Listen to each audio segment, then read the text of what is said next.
Okay, well, welcome to another episode of the Medical Device Innovators Podcast. Today, I have with me as a guest Scott Nortman from Restful Robotics. They've got a very unique platform for a treatment of something that's fairly common. I would say. This is for sleep apnea, right? Correct. Yeah. So it is very common. It's estimated that almost 1 billion people globally have some form of sleep apnea.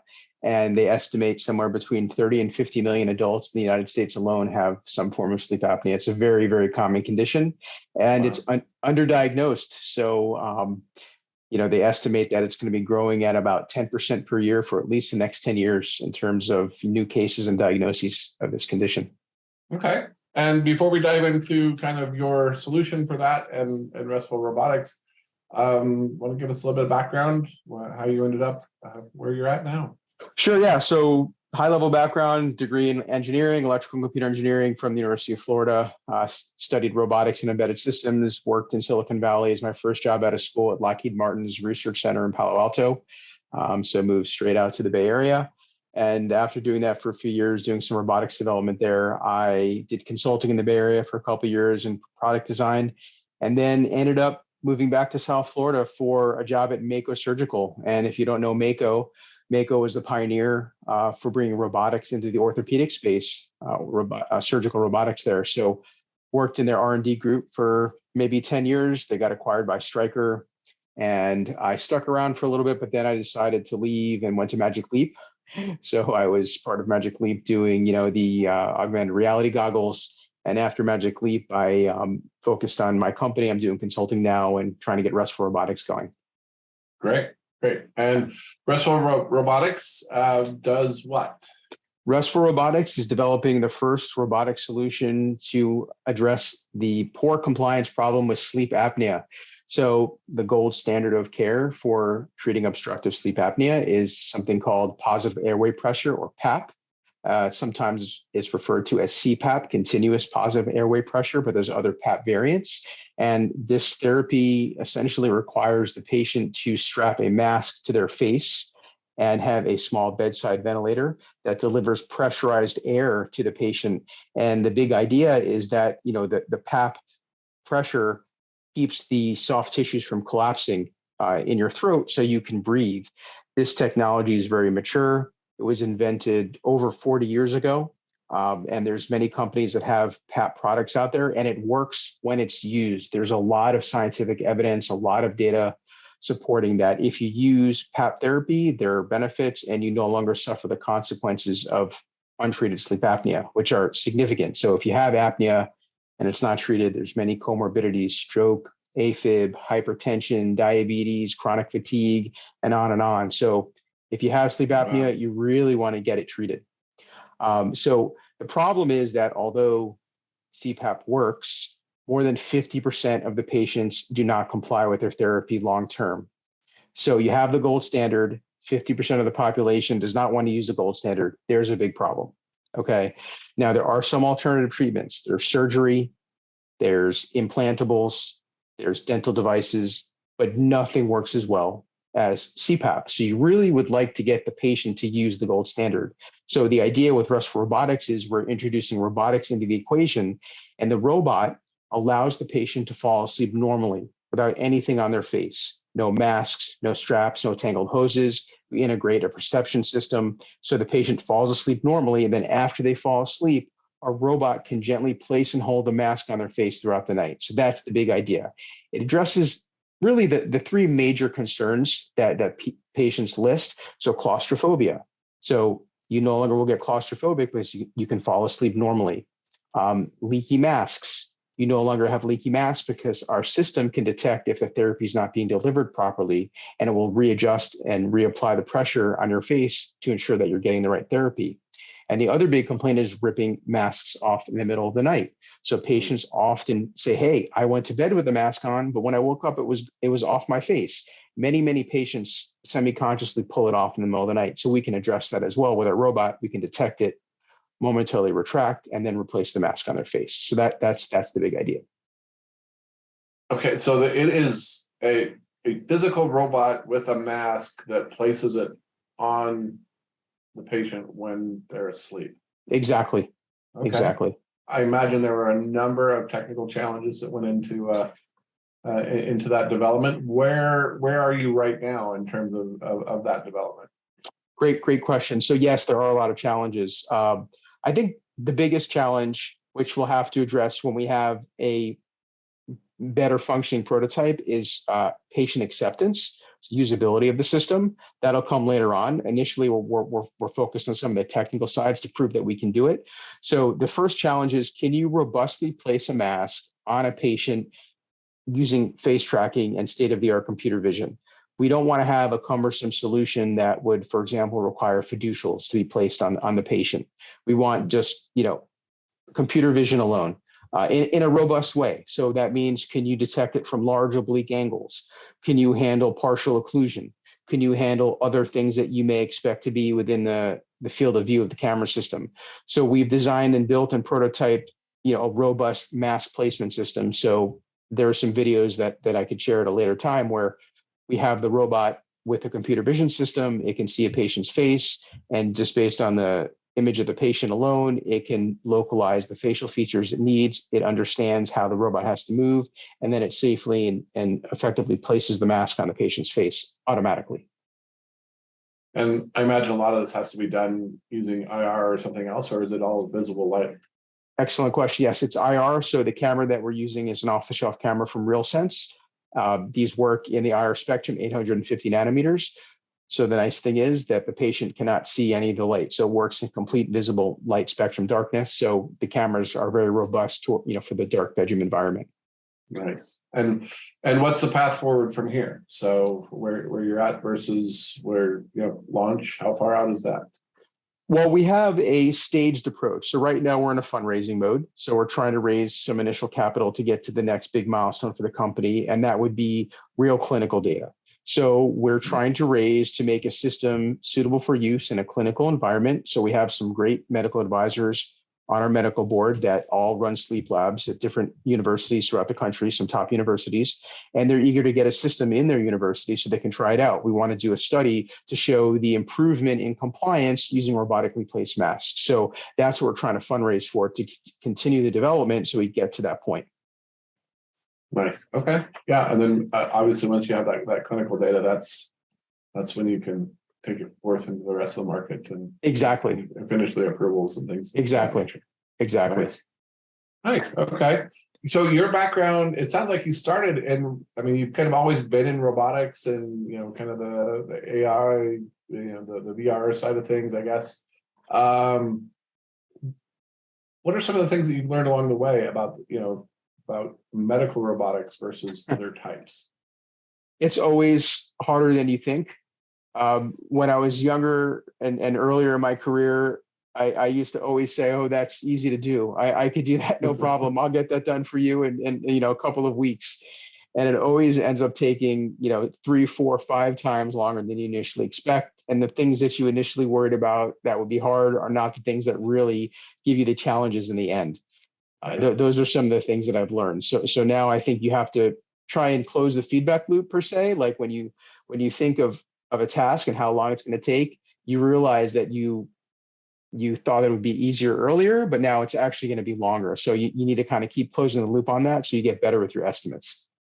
Nice. Yeah, for sure. And you find that on the medical side of robotics, that those delays or the longer timelines are more enhanced, that it takes a lot longer on the medical side than it would in other types of robotics? Sure. I think that for the medical robotics space, there are some specific challenges that you have to address. Number one being safety. You have to make sure that it's intrinsically safe. You have to make sure that you have suitable safety factors. So that requires some upfront thinking and design work so that you could design in the inherent safety. And that always takes more time. With an industrial robot, you don't have to worry about necessarily unexpected issues with patients being close to it, the robot crashing into some critical anatomy that could kill the patient. So sure. With the medical side of things, you always have to be a step ahead in terms of what could go wrong, how are we going to deal with that? Can we deal with that in hardware? Can we do redundancy? So you need to anticipate what the risk could be upfront and then try and design accordingly. Okay. So when you when you started this, the prototyping side of this, what was one of the more surprising things that was a challenge? Um, So the bigger challenges that we faced were, number one, robust computer vision. So it took a lot longer for me to develop the computer vision pipeline to get to a point where I could robustly place the mask on a patient's face. Even though the technology, and it really is AI, so a lot of this is neural network based, is mature in terms of facial feature recognition, there are some challenges that I didn't anticipate with regards to scaling, with regards to viewing the face from an oblique angle, that I had to come up with clever ways to deal with that would still allow the mask placement to be very robust. And that was addressed, as we were talking earlier before the show, about using simulation and taking advantage of some simulation packages. For example, we prototyped the whole algorithm and vision pipeline using WebBots, which is a free open source simulator that was used in conjunction with ROS, the robot operating system. And when we first put that together, there were a lot of things that were unexpected that we were able to debug a lot quicker and more effectively using the simulation tools.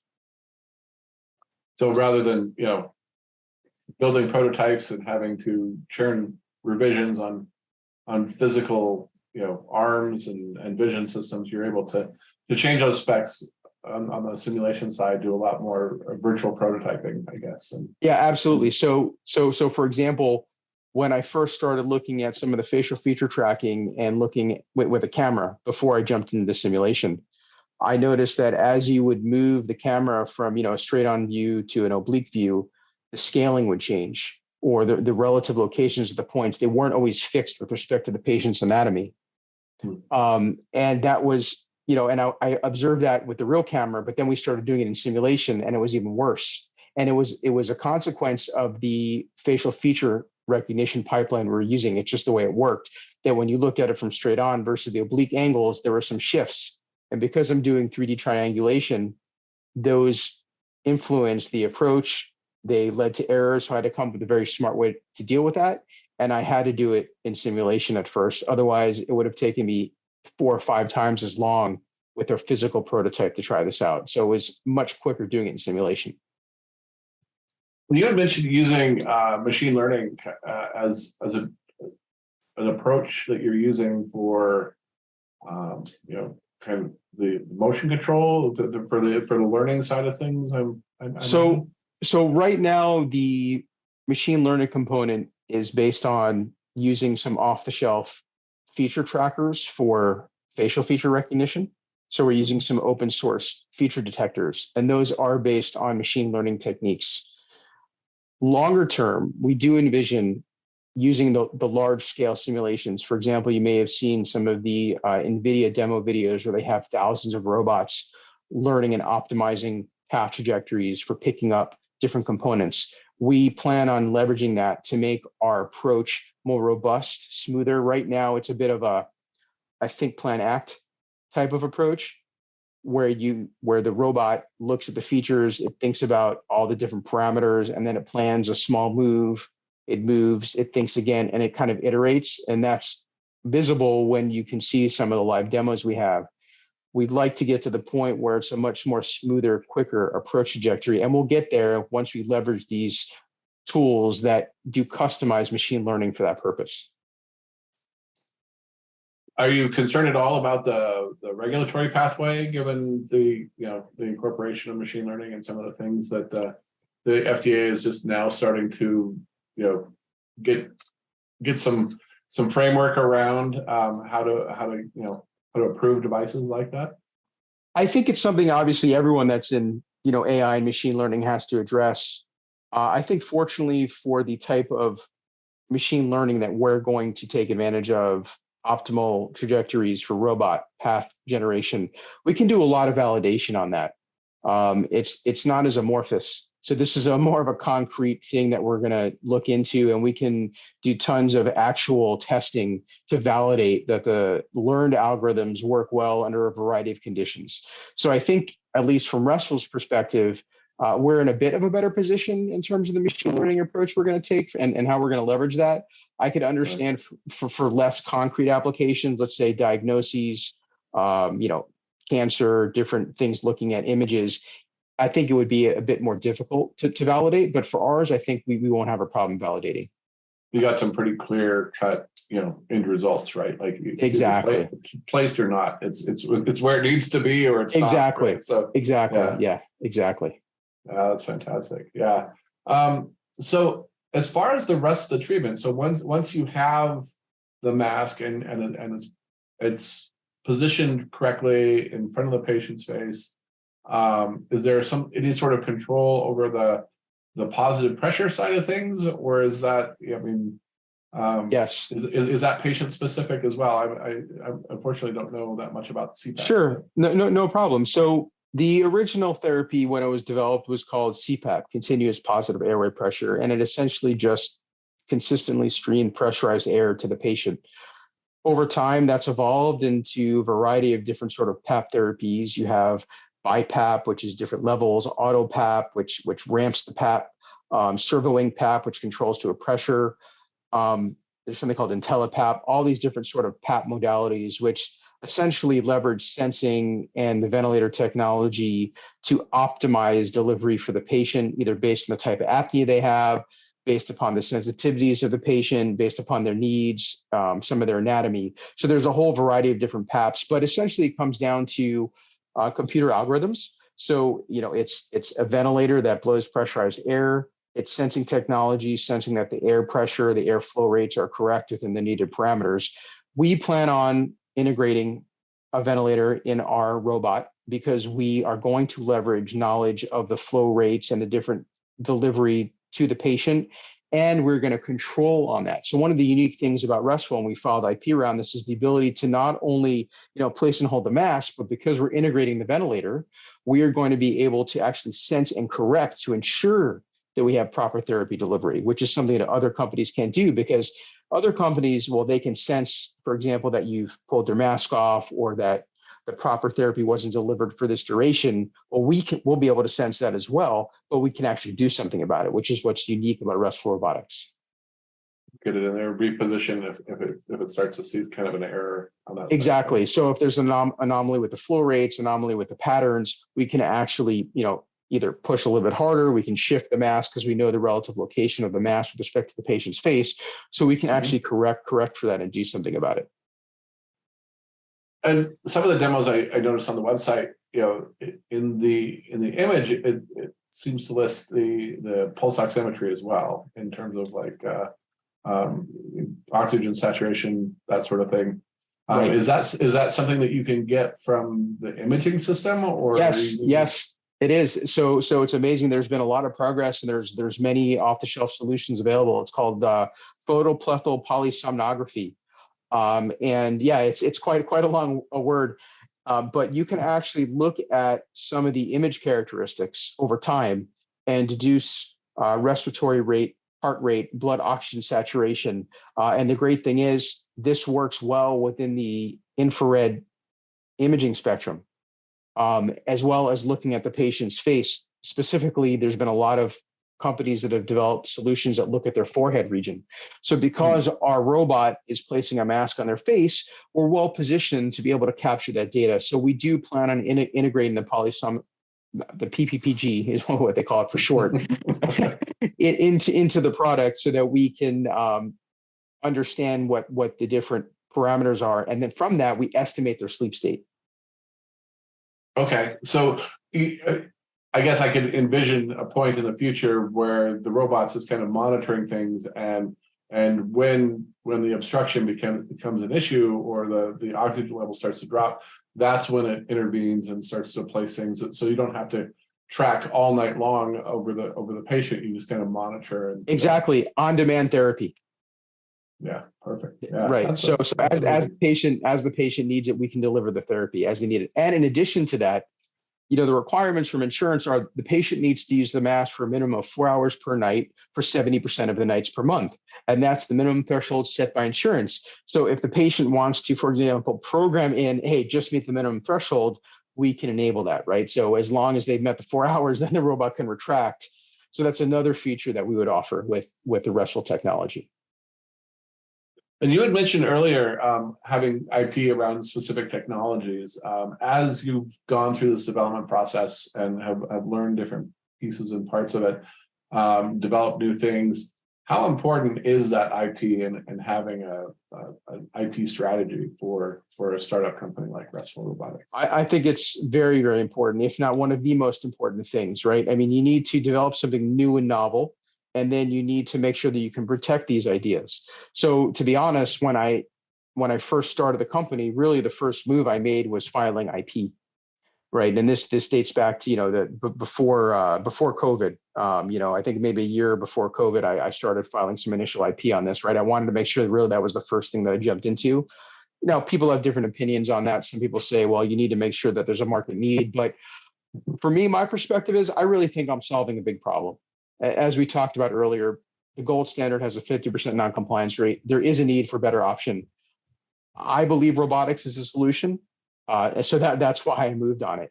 So we followed IP around these concepts of robotic replace mask integrated with ventilator systems for doing PAP delivery, control systems around that. So that's really where we focus our IP strategy.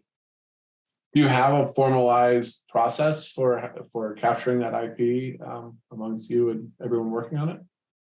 We have a small company, so it's not super formal. We have worked with various patent agents and patent attorneys.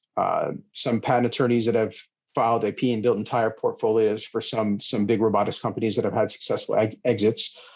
So they've really given us guidance in terms of, if you have the idea, this is the form you want to use, this is the template to capture the essence of the idea, how we want to go about strategizing on the claims, the background section.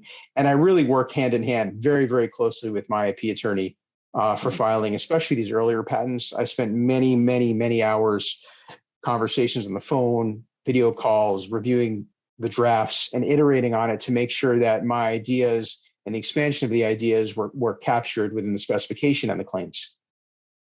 Yeah, there's a lot that gets filled in along the way. I mean, it always was amazing to me that you start off with these disclosures that are 2 or 3 paragraphs, and by the time you're done, it's 20 and 30 pages long, right? So there's a lot in there that you have to review in the process. So exactly. So if there's someone that has an idea for a device, I mean, robot or not, do you have some advice for how they would really get started or make sure that they're more successful than the average in this process? Sure. I think this goes back to the mantras that people say in general with starting companies or inventing something. Make sure you're fulfilling a need. That's the beginning of everything. You need to make sure that there really is a problem that you're solving and you don't have a solution that's looking for a problem. So when I started Restful, it was really the fact that, man, this nagging feeling of there is poor non-compliance. People can't stand to use it. And then I would talk to people and they'd say, well, robots, that's a big deal. Who's really going to want this? But just for me, it came back to there's a big problem, right? And then when you learn about the other potential solutions, the implant, there's the electrical stimulation device you get implanted, that doesn't work anywhere near as well as CPAP therapy. Their criteria for success is only a 50% reduction in the index. It's not complete cessation of it. So it doesn't even work as well as PAP. So you go through the surgery and you don't even get the same benefits as PAP. So it's just really finding this problem, make sure you find the problem. And then, some people say don't do this, but I would look around and see if there's other people that have thought of this solution. You don't want to invest all your time and energy into this only to go find that, hey, someone else has already thought of this. So I spent a lot of time digging into it, looking to see if there are other or even similar approaches. And to our knowledge, there's nothing similar that's been done, trying to solve this problem. So, find the problem, see if anyone else thought of it, and then find people that know the space really well. For me, I was fortunate to hook up with a sleep doctor who is also an ENT, and he primarily focuses on obstructive sleep apnea. So he knows the space really well. So it was just a combination of the problem, a novel solution, big market, finding the person that knows the market, that was willing to partner with me. So having a sleep doctor as one of my co-founders, is a huge benefit for us robotics. So those are some of the tips that I could give for someone trying to start something new. And right there at the end, you were really touching on, having that clinical experience, having people on your team that can provide that insight, and the access later on, right? As you start getting in there and wanting to test things or bounce ideas off of people, right? How important is that clinical, that advisory group, or however it is that you want to organize it, right? It's extremely important, and we are very fortunate. So we have some of the top sleep doctors. So we have Dr. Preet Kushida, who runs the Stanford Sleep Center, Dr. Alon Avadan, who runs the UCLA Sleep Center, and Dr. Andrei Zinchuk, who runs the Apnea Research Program at Yale University. And we were very fortunate because my co-founder, Dr. David Jasir, knew somebody who knew somebody at Stanford. We reached out to them, they showed interest, and they introduced us to some other top sleep doctors and pitched the idea. And they said, yeah, we get it. I mean, there's a huge need. We're very excited for this concept. They've never seen anything like it, out of the box thinking. And so they agreed to join Restful as part of our medical advisory team. And they're eager to try out the technology. So not only do we have this great medical board, but once we get funding and we build these systems for clinical use, we have a way to deploy them, test them, get clinical data, run studies with some key opinion leaders in this space. Another thing that jumped out to me in you describing it, the system, is how much of it was off the shelf components versus trying to reinvent the wheel or put together your own system. Yeah, that's an excellent question. So there are a couple of areas that we have to focus on and really kind of prove to people that this is a real idea and that we can do it for the right price point. So the first area that we had to convince people is, can you really place the mask autonomously, robustly with computer vision alone in a way that's going to work? So we spent time developing the technology. You may have seen from our website that we have a couple of videos, first on human demonstrations. It works well, it's robust. That was the one area that we had to prove out. The next area that we have to prove out is ultra low cost robotics. This is a very cost sensitive application.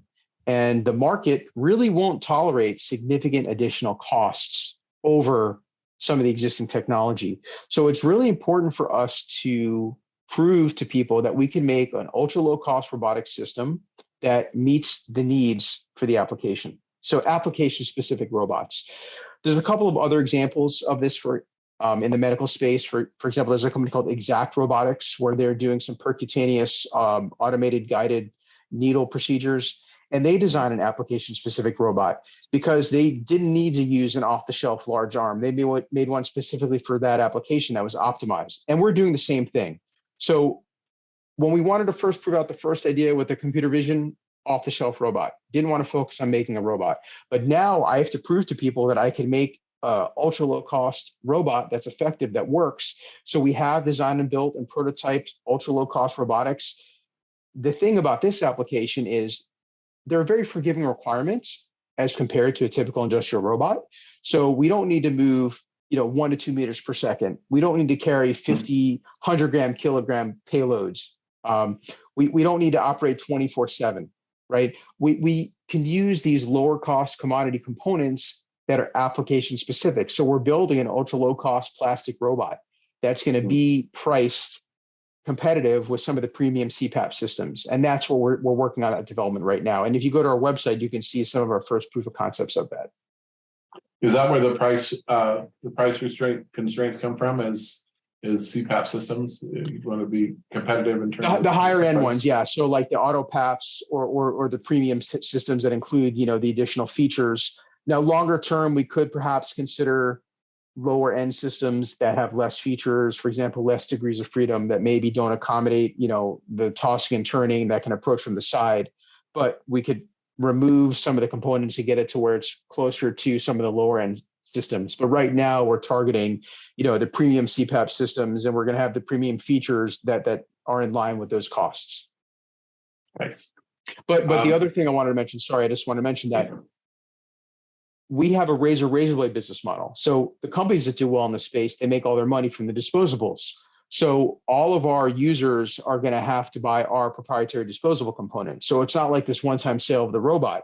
Throughout the lifetime of patient use, they're going to be buying masks, mask cushions, tubes, water chambers, filters, and we get all of the recurring revenue from these disposables, which have significant profit margins. Wow, that makes sense. So yeah, there's a second side to this, not just the initial payment through insurance or whatever it might possibly be. Yeah. Exactly. Okay. So my question I was going to ask you was, what kind of a role does things that maybe don't matter so much in other medical robotics settings, like noise? Like you obviously can't have something that's terribly loud when it's moving around at night if you keep people asleep. So I can give you a great example of that. And you're absolutely right. This has to be silent. We can't tolerate any noise. Patients already complain about, for example, the air they hear from their ventilators. And now we're trying to introduce a robot, right? And do it for cheap. So if you look at the technology that's typically used for driving robots, you use brushless DC motors and DC motor controllers. Those are very expensive. Well, for cheaper robotics, you want to use stepper motors. Well, if you ever heard a stepper motor from a cheap 3D printer, you know that it sounds like basically a piano or a harmonica playing or something like that. But they've made a lot of advancements in zero noise stepper drivers over the past 10 years, I would say. So there's a lot of companies now, I wouldn't say a lot, there's a handful of companies that have really solved this problem. So now you have stepper motors that are as quiet as brushless DC motors, zero noise. So that allows me to use ultra low cost stepper motors. They're really a fraction of the cost of some brushless DC motors, lower cost motor controllers. And these are the examples I'm talking about because we're making an application specific robot that moves slower, less payloads. I can use these lower cost stepper motors. And now they have the technology to make them silent. So they don't make any noise, right? They're just as quiet as a brushless DC motor. So that's the type of technology that we're looking into or have used for our prototypes and will continue to use. And when you're looking at these new components and things like that, do you loop back through the simulation side of things to make sure that the new updated specs are going to fit in the performance of the device where it needs to be? Sure. So for the robotics design, it's really important to make sure that you meet the performance criteria. So when you design the robots, you have some high level requirements in terms of the robot performance. The robot has to move this fast. It has to carry this much payload. It has to work this many cycles. All of this ties back into the transmission, the motors, the motor drivers, thermal characteristics. So yes, we have not done that yet. We haven't had a need to do any of the simulations, for example, of the gear trains or for the thermal characteristics of the motors. But as we move into formal development of our ultra low cost robot, absolutely, we're going to have to simulate all of that. We're going to need to make sure that the gears have robust strength for wear over time, the accuracy is maintained, the thermal performance is there. All of those things we're going to have to simulate. Okay. And the performance of this robot needs to, I'm assuming 8 hours a night ish. It's kind of, will it be moving pretty much the whole time? I don't know that much about how people sleep and sure, how yeah. position those things. So it is, let's say, just to have some average numbers, let's say 8 hours a night, but it's intermittent moves. It's not continuously moving. It's not continuously cycling. So there's basically, if you look at the way someone sleeps, they'll sleep for a little while and then maybe they'll shift. So then at that point in time, the robot will have to retract for a second, let the patient settle down and then put the mask back on their face. So it's not continuous cycling, which is the nice thing about this application. Right. And it's slower speeds.